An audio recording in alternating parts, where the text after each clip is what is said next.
اس وقت لوگوں کو دکھایا کہ دیکھو یہ پٹی میں نے اس لیے باندھی ہے کہ مجھے یہ سر کا درد ہے، مجھے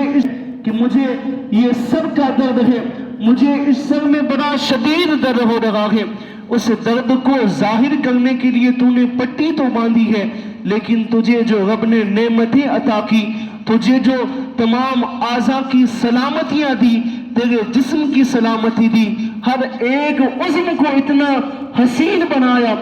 اس حسن کو ظاہر کرتے ہوئے رب کا شکر ادا کرنے کے لیے تو نے کیا کیا؟ کہا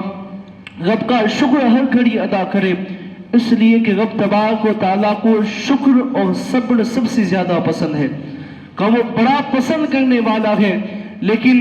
آج ہمارا کچھ اور معاملہ ہے۔ میں ایک حدیث بتا کر اس کی روشنی آپ کے سامنے پیش کروں کہ ایک مرتبہ حضور علیہ الصلوۃ والسلام نے ارشاد فرمایا،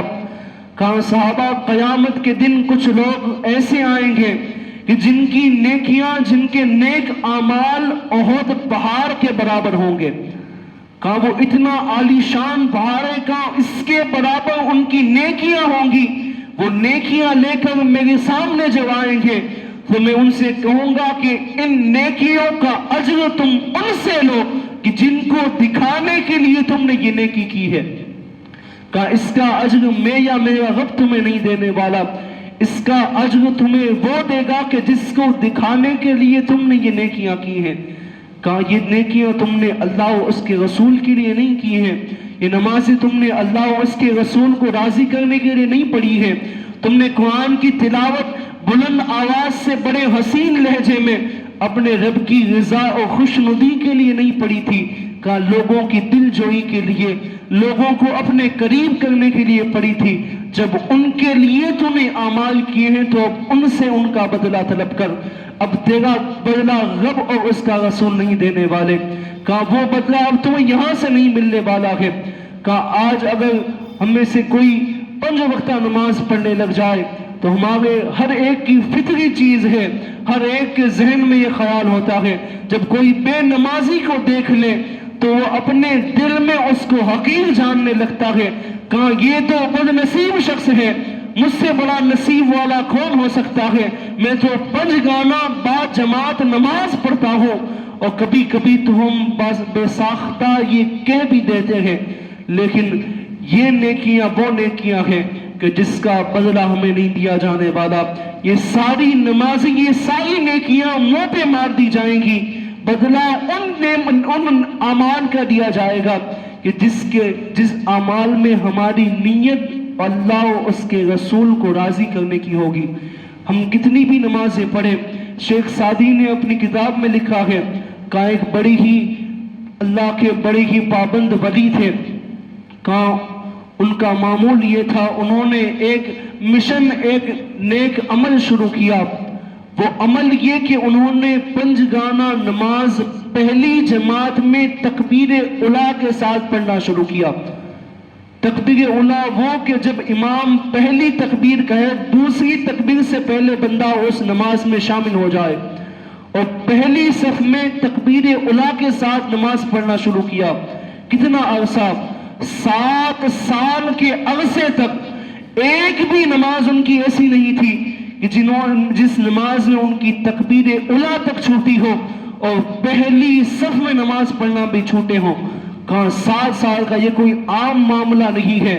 کہاں کسی ولی کی ولایت ظاہر کرنے کے لیے یہ ایک علامت کافی ہے کہ اس نے اتنے سالوں تک تکبیر اولیٰ کے ساتھ نماز پڑھی ہو۔ یہ آسان نہیں ہے، آپ اس کی کوشش کر کے دیکھیں، کچھ نہ کوئی نہ کوئی کام، کوئی نہ کوئی سبب بن جاتا ہے، بندہ تکبیر اولیٰ چھوٹ جاتی ہے، یا تکبیر اولیٰ نہیں تو پہلی سب چھوٹ جاتی ہے۔ کون ولی کا معمول بنا، انہوں نے معمول بنایا اور اس معمول پر 7 سال تک قائم رہے۔ کہاں 7 سال ختم ہوئے، 8واں سال شروع تھا، کہاں ابھی بھی ان کا وہی معمول شروع تھا۔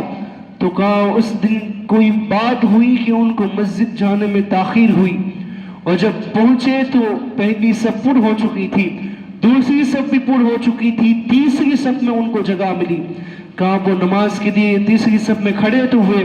لیکن پوری نماز میں انہیں خیال آتا رہا، کہاں لوگ کیا کہیں گے، میں نے اتنے سالوں تک اس بات کا معمول بنایا تھا، اتنے سالوں تک میں نے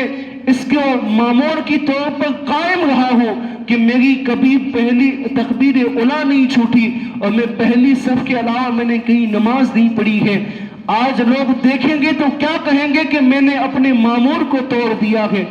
کہا یہ جب خیال ان کے ذہن میں آیا تو دل سے آواز آئی کہ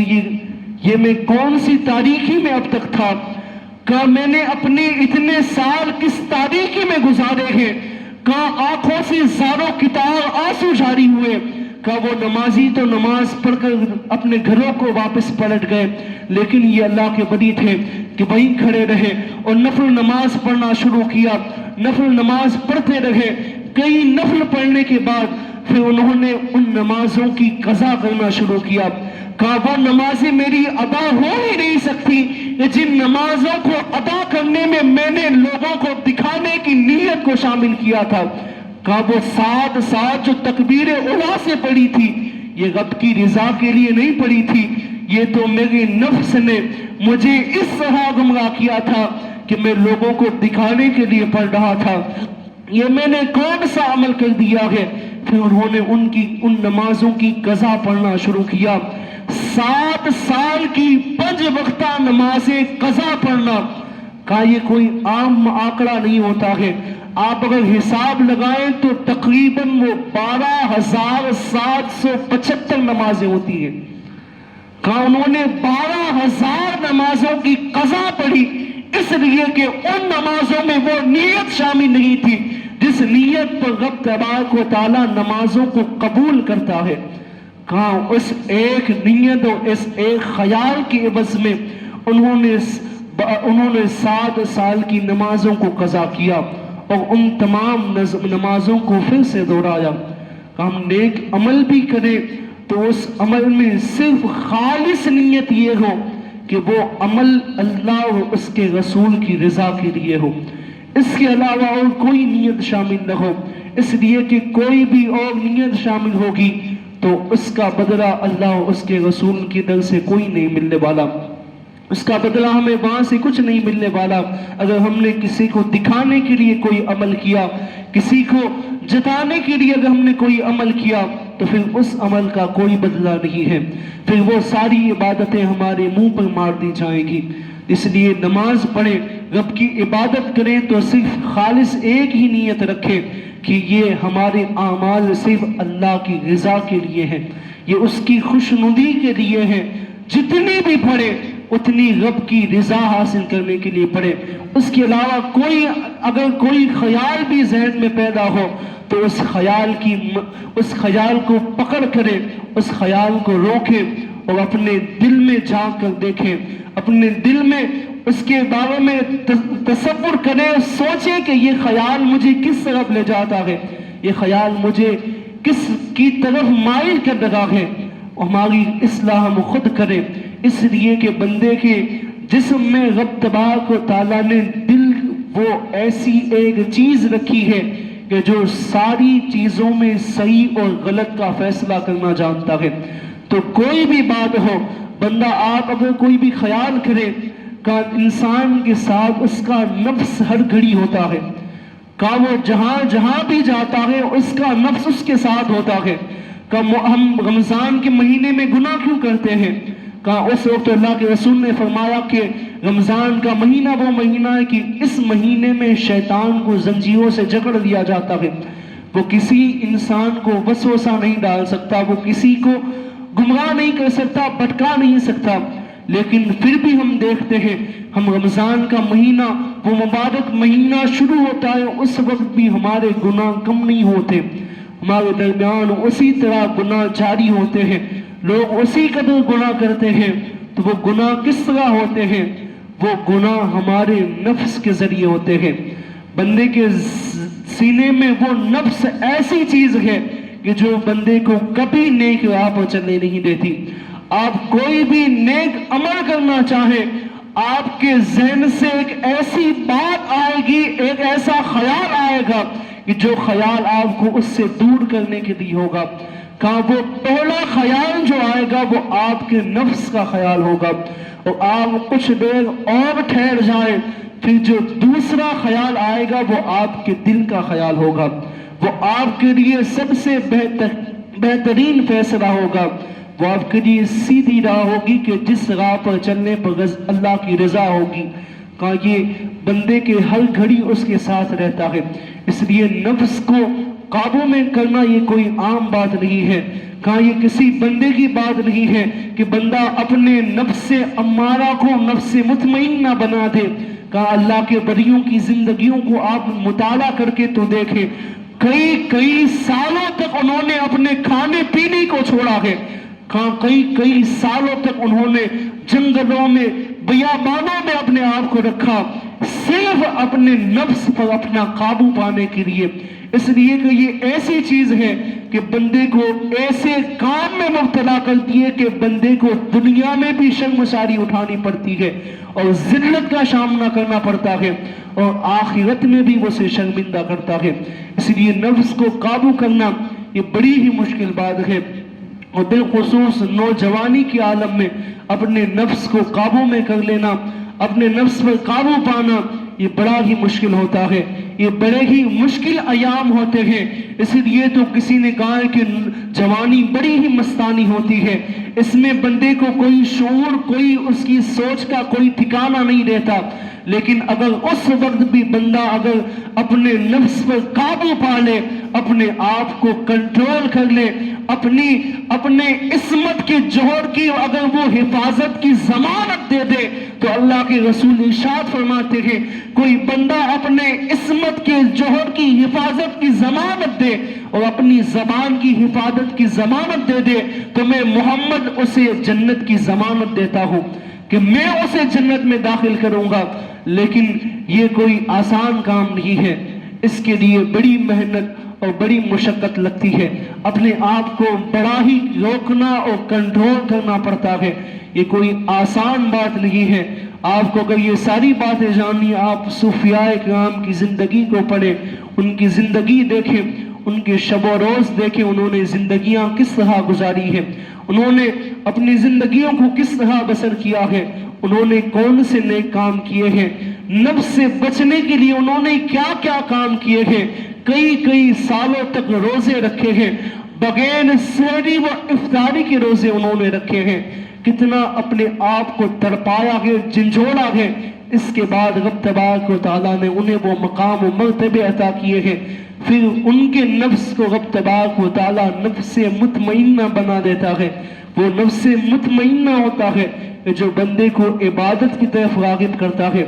اسے گناہوں کی طرف اگر وہ بندہ بڑھتا بھی ہے تو وہ اس کا نفس ہوتا ہے جو اسے واپس کھینچ لیتا ہے، لیکن نفس امارہ وہ نفس ہوتا ہے جو بندے کو کبھی نیکی کی طرف نہیں جانے دیتا، اسے بدی کی طرف مائل کرتا ہے، اسے برائی کی طرف راہ دکھاتا ہے۔ اس لیے اپنے آپ کا جائزہ لیں، اپنے آپ کا حساب لگائیں، اور جتنا ہو سکے رب تبارک و تعالیٰ کا شکر ادا کرے، اس کے شکر میں بندگی ادا کرے، اور جو بھی مشکلیں آئیں ان مشکلوں پر رب کے راہ میں صبر ادا کرے۔ کہاں صبر کیا ہے؟ کسی نے پوچھا کہ بتائیے صبر کیا ہے؟ صبر یہ ہے کہ بندے پر اگر کوئی مصیبت آ جائے تو وہ رب کی بارگاہ میں صبر کرے کہ مولا میں اس مصیبت پر تیرا صبر ادا کرتا ہوں، میں صابر بندوں میں شمار کیا جاؤں، مولا تیرے حضور شکر اور صبر کی بھیک مانگے۔ کہا یہ صبر ہے؟ کہا نہیں، صبر یہ نہیں ہے، صبر اسے کہتے ہیں کہ جب کسی کے ساتھ کوئی جھگڑا ہو، کوئی ایسا معاملہ پیش آئے کہ جو سامنے والا تم سے کمزور ہو، وہ تمہارے جتنا طاقتور نہ ہو، وہ کمزور ہو، اس کے اندر اتنی سخت نہیں ہے کہ وہ تمہارے ساتھ لڑ سکے، تمہارے ساتھ جھگڑ سکے۔ کہا اس وقت اگر تم اسے مار کر کے درگزر کر دو تو یہ اصل صبر ہے۔ کہا جب تم طاقت ہونے کے باوجود بھی صبر کر لو تو یہ اصل صبر ہے۔ صبر کا اصل معنی یہ ہے کہ تم سخت ہونے کے باوجود بھی اسے رب کی اور اللہ کی رضا کے لیے اسے معاف کر دو، اور کسی سے دوستی بھی کرے، رشتہ داری بھی کرے تو اس میں بھی اللہ اس کی رسول کی رضا کو شامل رکھے۔ کسی سے اگر محبت بھی کرے تو وہ محبت اللہ کی رضا کے لیے کرے، اس لیے کہ میں اس سے اس لیے محبت کرتا ہوں کہ میرا رب بھی اس سے محبت کرتا ہے۔ رب کا بندہ ہونے کے لیے محبت کرے، اس کے صالح ہونے کے لیے محبت کرے، اور کسی سے نفرت بھی اس لیے کرے کہ وہ اللہ اور اس کے رسول کا نافرمان ہے، وہ اللہ اور اس کے رسول کی گستاخیاں کرتا ہے۔ کہا ایسے شخص کے بارے میں حضور ارشاد فرماتے ہیں، کہاں بروز محشر ایک جماعت وہ آئے گی جس جماعت پر اولیاء اور شہداء کو رشک آئے گا، کہا وہ لوگ ان پر رشک کریں گے، کاش ہم بھی اس جماعت میں شامل ہوتے۔ کہا وہ جماعت وہ ہوگی کہ جنہوں نے محبت کی تو اللہ کی رضا کے لیے کی، اور کسی سے دشمنی رکھی تو اللہ کی رضا سے لیے رکھی۔ کہا کسی سے اگر پیار کیا تو اس لیے کیا کہ اس پیار کے صدقے میں رب راضی ہو جائے، اور کسی سے دشمنی بھی رکھی تو اس لیے رکھی کہ وہ اللہ اور اس کے رسول اور اس کے محبوب بندوں کا گستاخ ہے۔ اللہ تبارک و تعالیٰ کی حضور دعا ہے، مولا تبارک و تعالیٰ ہمیں کہنے سننے سے زیادہ عمل کرنے کی توفیق نصیب فرمائے، اور مولا تبارک و تعالیٰ ہمیں اس کے شکر میں زندگی عطا فرمائے، اور ہمیں اس کے شکر گزار بندوں میں شامل فرمائے۔ اور مولا تبارک و تعالیٰ سے دعا ہے، مولا زندگی دے تو حضور کی غلامی میں دے، اور ہمیں موت بھی آئے تو حضور کی غلامی میں آئے۔ وہ عالم اس طرح کا عالم ہو کہ ہم میٹھے مدینے میں ہوں، سامنے روضہ مصطفیٰ ہو، اور لب پہ جاری ہو اشہد ان لا الہ الا اللہ محمد رسول اللہ صلی اللہ علیہ وسلم۔ باخر دعوانا الحمدللہ رب العالمین۔ چند اعلان سماعت فرمائیں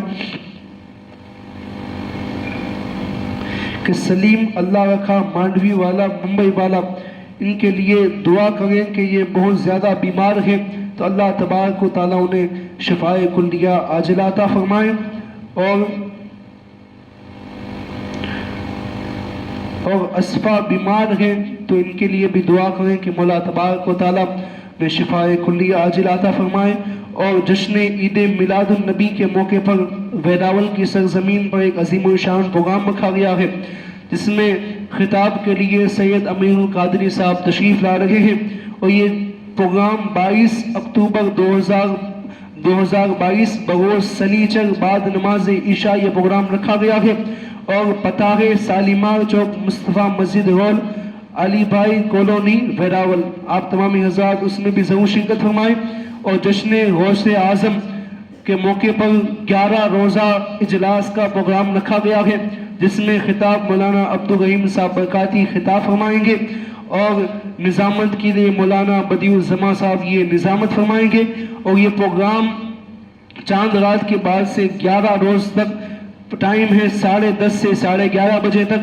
اور پتہ ہے رحیم نگر مسجد کے پاس جماعت خانے میں یہ پروگرام رکھا گیا ہے، تو آپ تمامی حضرات اس میں ضرور شرکت فرمائیں، اور پروگرام کے بعد نیاز بھی کھلائی جائے گی۔ تمامی حضرات سنت ادا کر لیں۔